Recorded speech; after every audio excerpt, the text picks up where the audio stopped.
जिस प्रकार हिंदी साहित्य हमारी परीक्षा की दृष्टि से महत्वपूर्ण है, उसी तरह हिंदी व्याकरण भी हमारी सभी परीक्षाओं के लिए महत्वपूर्ण है। और हिंदी व्याकरण तो यह तो सभी परीक्षाओं में लगभग पूछा ही जाता है, चाहे वो आपके हाई स्कूल स्तर के एग्ज़ाम हों या कंपटीशन, किसी भी कंपटीशन के। अगर सामान्य हिंदी है तो ज़रूर उसमें व्याकरण के ही प्रश्न पूछे जाते हैं। तो चलिए आज इसी श्रृंखला में हिंदी व्याकरण में हिंदी भाषा से संबंधित 35 महत्वपूर्ण प्रश्नों को उनके आंसर के साथ कवर करते हैं। तो पहला प्रश्न है, भाषा की परिभाषा किसने दी है? तो भाषा की परिभाषा यास्क ने दी है। भाषा किसे कहते हैं? विचार प्रकट करने का जो साधन होता है, जिसके माध्यम से हम अपनी बात एक दूसरे को कहते हैं, समझाते हैं और सुनते हैं, तो वही भाषा कहलाती है। हिंदी भाषा का स्वरूप कैसा है? तो हिंदी भाषा का जो स्वरूप है वो है आर्य भाषा समूह। हिंदी भाषा किस भाषा का परिवार है? द्रविड़, चीनी तिब्बती, इंडो यूरोपीय या असम तिब्बती। तो हिंदी भाषा इंडो यूरोपीय परिवार की भाषा है। हिंदी किस शाखा से संबंधित है? तो हिंदी इंडो आर्य शाखा से संबंधित है। हिंदी भाषा का उद्गम किससे हुआ?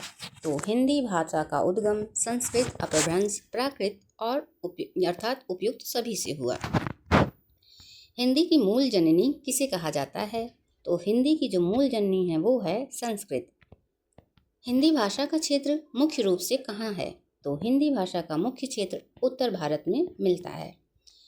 हिंदी भाषा के प्रमुख क्षेत्र की पहचान किससे होती है? तो हिंदी भाषा की जो प्रमुख क्षेत्र की पहचान होती है वो है बोलियों से।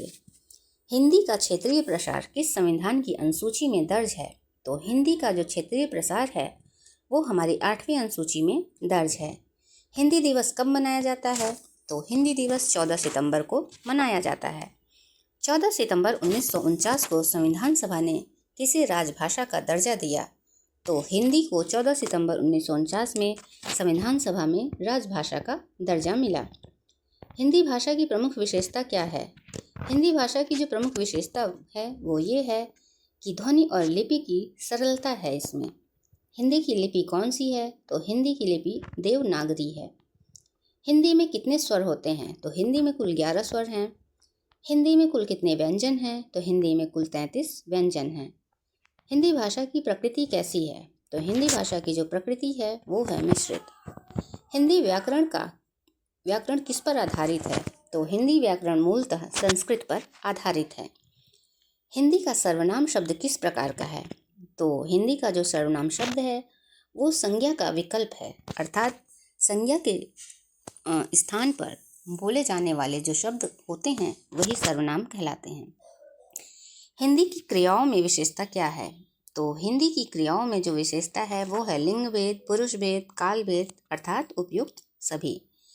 हिंदी भाषा की सबसे बड़ी शक्ति क्या है? तो हिंदी भाषा की जो सबसे बड़ी शक्ति है वो है उसकी बोलचाल की व्यापकता।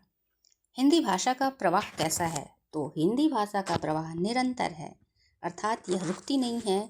यह समुद्र की तरह, समुद्र के लहरों की तरह, नदियों की तरह बहती रहती है और जहाँ जिस कंट्री में बहती है फिर उसका वो रूप धारण करके फिर वहाँ से आगे बढ़ लेती है, अर्थात हिंदी भाषा का प्रवाह निरंतर है। हिंदी भाषा का मानक रूप कौन सा है? तो हिंदी भाषा का जो मानक रूप है वो है खड़ी बोली। मानक हिंदी किस आधार पर तय की जाती है? तो मानक हिंदी बोलने वालों की संख्या के आधार पर तय की जाती है। हिंदी भाषा के प्रचार प्रसार में किसका योगदान सर्वाधिक है? तो हिंदी भाषा के प्रचार प्रसार में ब्रज भाषा कवियों का, हिंदी गद्य लेखकों का और आधुनिक साहित्य का भी पूरा योगदान है। तो इसका उत्तर होगा उपयुक्त सभी। हिंदी भाषा का उद्गम किस काल में हुआ? तो हिंदी भाषा का उद्गम अपभ्रंश काल से हुआ। हिंदी अपभ्रंश काल से टूट के आई है। हिंदी किस प्रकार की भाषा है? तो हिंदी ध्वन्यात्मक भाषा है। हिंदी की प्रमुख बोली कौन सी है? तो हिंदी की जो प्रमुख बोली है वो है खड़ी बोली। हिंदी भाषा के सर्वनाम शब्दों की विशेषता क्या है? तो हिंदी भाषा के सर्वनाम शब्दों की विशेषता संज्ञा का स्थान ग्रहण करना। हिंदी का लिप्यतरण किस लिपि में सर्वाधिक किया जाता है? तो हिंदी में जो लिप्यतरण किया जाता है उस लिपि का नाम है रोमन। हिंदी के व्याकरण की क्या विशेषता है? तो हिंदी व्याकरण की जो एक विशेषता है वो है क्रिया प्रधानता। और हिंदी की सबसे बड़ी विशेषता क्या है? तो हिंदी की सबसे बड़ी विशेषता है सरलता और सहजता। हिंदी भाषा का प्रवाह किसे कहा गया है? तो हिंदी भाषा का प्रवाह बोलचाल का निरंतर विकास इसको कहा गया है। हिंदी भाषा में मानक किसे माना गया है? तो खड़ी बोली को हिंदी भाषा में मानक माना गया है।